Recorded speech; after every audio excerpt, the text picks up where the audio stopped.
Here to unpack more, Mike Davis, founder and president of the Article 3 Project and former Gorsuch clerk, and Matt Towery, pollster and political analyst. I want to start with Matt here, just on the politics of this, then we're going to get back to this indictment. The politics of this. Chris Van Allen said, well, this is not about the man. What do the American people see here? Well, you know, he got his due process, right? He's coming back and he's facing these federal charges.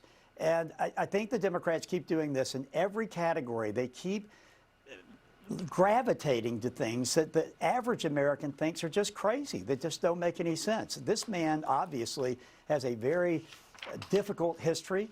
He does have his time in the court of law, and it'd be proven one way or another. But I will say one quick thing, if you don't mind me saying. They're attacking Pam Bondi right now. Pam Bondi went to Stetson Law School here in Florida, which I attended as well. The one thing they do at Stetson, they are ranked #1 in this country in terms of trial advocacy and preparing people to try a case. Pam's not going to bring a case that she doesn't believe she can make stick.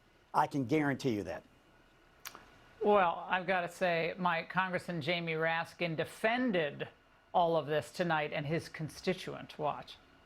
I don't know of a single Democrat who defended him specifically against any crimes, because he wasn't charged with any crimes. He doesn't have any criminal history, to my knowledge, or a criminal record, and there were no charges outstanding when he got unceremoniously picked up and flown out of the country. I mean, that's called a disappearance. That's what happens in authoritarian societies. They obviously want to make this about whether or not he ends up being a good guy or a bad guy, but it's not a moral question. Mike, your reaction to this tonight?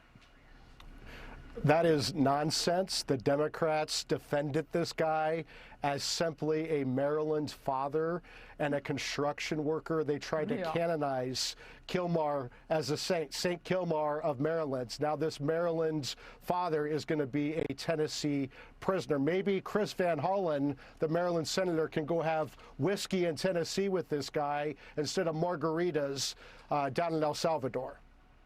Well, Matt, again, it's a very curious thing that we have an issue where I think it's like, what, 72% of the country, 68% of the country wants criminal aliens out. They actually support mass deportation of illegal aliens.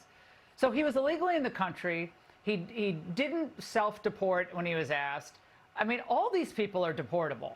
But, you know, they had this kind of a process in place that you could quibble with whether they should have sent him off first or did the larger investigation first. But the point is, as a political matter, no one goes into those details. The voters see what this is. Democrats defending criminal aliens ahead of America's interest. Period. End of story.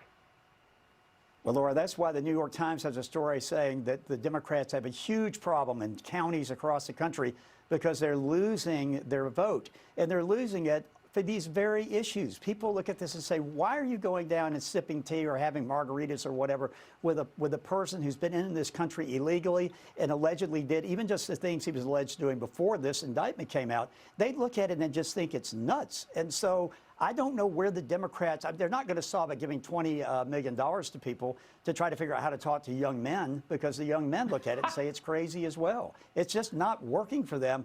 I don't understand it. As a pollster, I'm completely confused. Mike, Matt, thank you both very much.